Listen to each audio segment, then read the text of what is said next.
ఇది ఫ్యాషనా, అవేర్‌నెస్సా అర్థం చేసుకుంటే చాలా బావుంటుంది. ముందర అసలు ప్రతి దానికి కంగారు పడిపోయి ఒక సొల్యూషన్ మన చేతిలో ఉంది అని డాక్టర్లను సైతం మనమే ఇన్‌ఫ్లూయెన్స్ చేసే స్థాయికెళ్ళిపోతున్నాం అంటే you have to definitely retrospect about this incident. Hello everybody, అందరికీ నమస్కారం. నేను మాట్లాడేది ఏంటా అని అర్థం అవ్వనట్టు, అర్థం అయినట్టు కొంతమందికి ఉండొచ్చు. Let me be very clear about it. ఏంటంటే ఈ మధ్య కాలంలో మనం ఏం తింటున్నాం చాట్‌జీపీటీని అడిగితే క్యాలరీ కౌంట్ చెప్పేస్తుంది. మనకి సిమ్టమ్స్ ఉన్నాయి, చాట్‌జీపీటీని అడిగితే అదే చెప్పేస్తుంది పరిస్థితి ఏంటో. ఆఖరికి ఎక్స్రేలు, స్కాన్ రిపోర్టు, ల్యాబ్ రిపోర్ట్లను కూడా చాట్‌జీపీటీలోకి ఎక్కిచ్చేసి వాట్ ఈస్ ద ప్రెడిక్షన్ అని అంటే అదే మనకు చెప్పేస్తుంది. ఇంకా డాక్టర్ దాకా కూడా వెళ్ళాల్సిన అవసరం లేదు. అట్లీస్ట్ ఒక ఇన్ఫర్మేషన్ తెలుసుకొని ఆగితే పర్వాలేదు, కానీ డాక్టర్ కాదమ్మా కంగారక్కర్లేదు అన్నా కూడా వినకుండా మనం ఓవర్గా ప్యానిక్ అయిపోయాం అనుకోండి, అప్పుడు అసలైన సమస్య. సో బెటర్ అసలు ఈ చాట్‌జీపీటీ వైద్యం ఆర్ ఆ మాటకొస్తే గూగుల్ వైద్యం, యూట్యూబ్ వైద్యం అన్నిటినీ put into one scenario.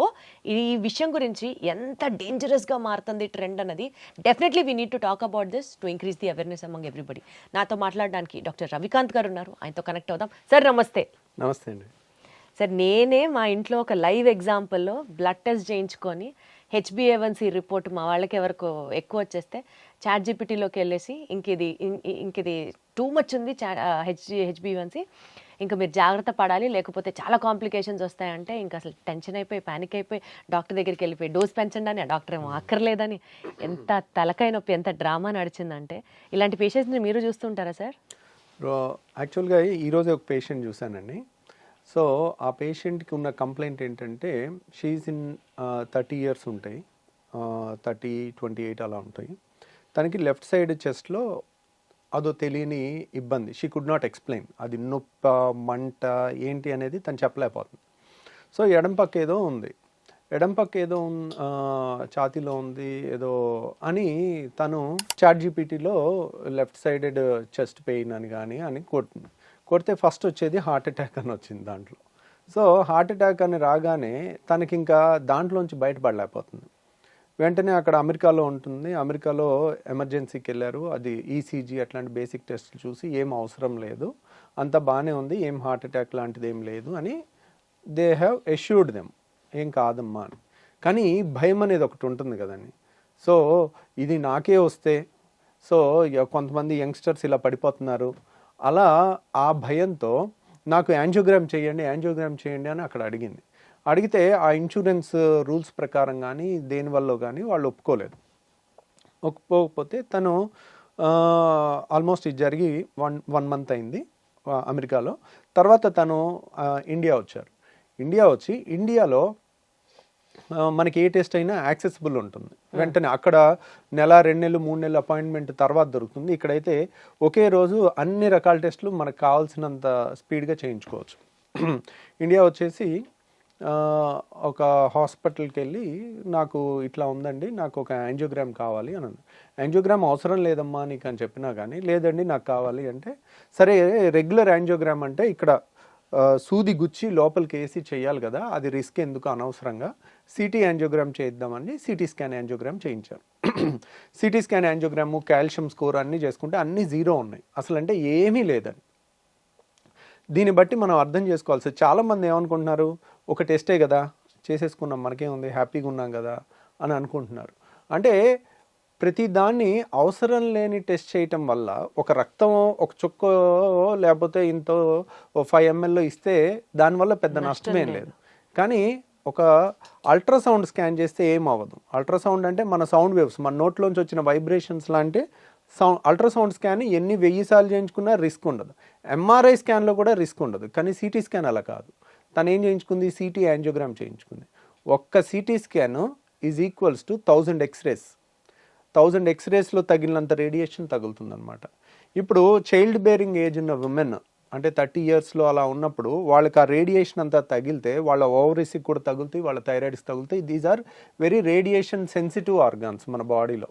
So వాళ్ళ ఓవరీలో ఉండే ఎగ్స్కి కూడా తగులుతాయి. దానివలన కూడా ఆ డిఎన్ఏలో మార్పులు వచ్చి వాళ్ళకి రేపొద్దున పుట్టే పిల్లల్లో కూడా జన్యుపరమైన లోపాలు రావచ్చు.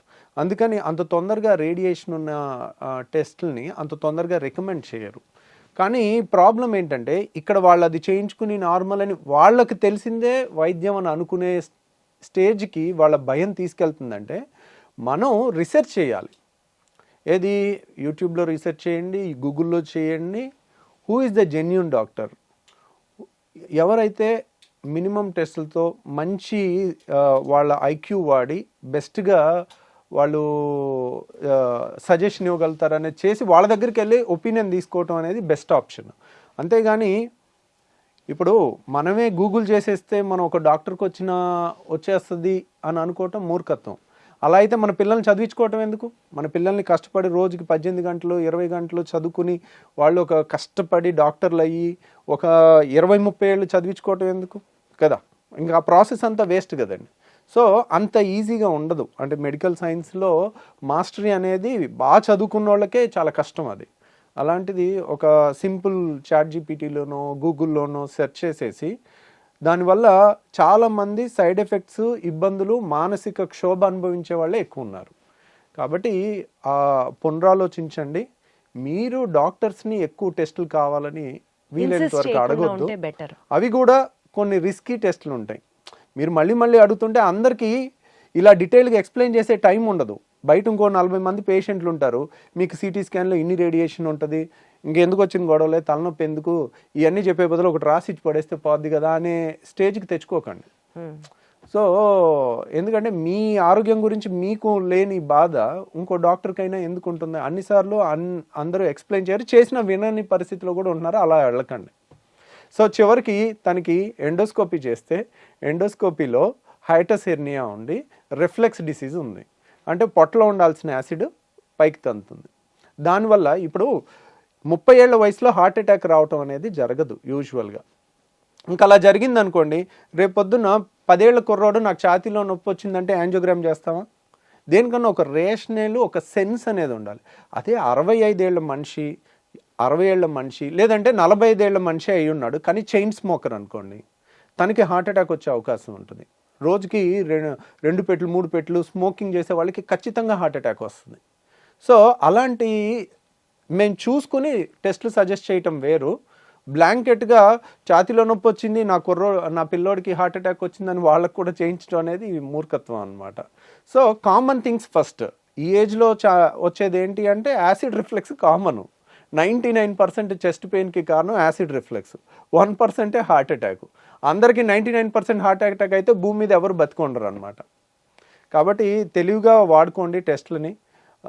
ప్రతిదీ లాజికల్గా ఎక్స్ప్లెయిన్ ఎక్కువసేపు చేయాలని ఎక్స్పెక్ట్ చేయకండి. మీకు కావాలంటే చాలామంది డాక్టర్స్ ఇప్పుడు ఇలాంటి పాడ్కాస్ట్ ద్వారా చేసి మీకు ఏమేమి తెలియాలనేది, దేనికి భయపడాలి, దేనికి భయపడకూడదు, ఏది హార్ట్ పెయిన్, ఏది గ్యాస్ పెయిన్ అనేది కూడా నేను ఒక టేబుల్ లాగా చేసి 8 minutes వీడియో చేశాను. నా పాడ్కాస్ట్లో ఉంది, నా ప్రీవియస్ దాంట్లో.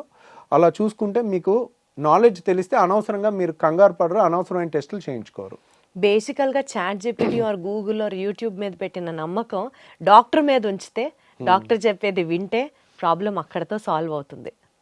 Wonderful sir, thank you so much. Thank you అండి.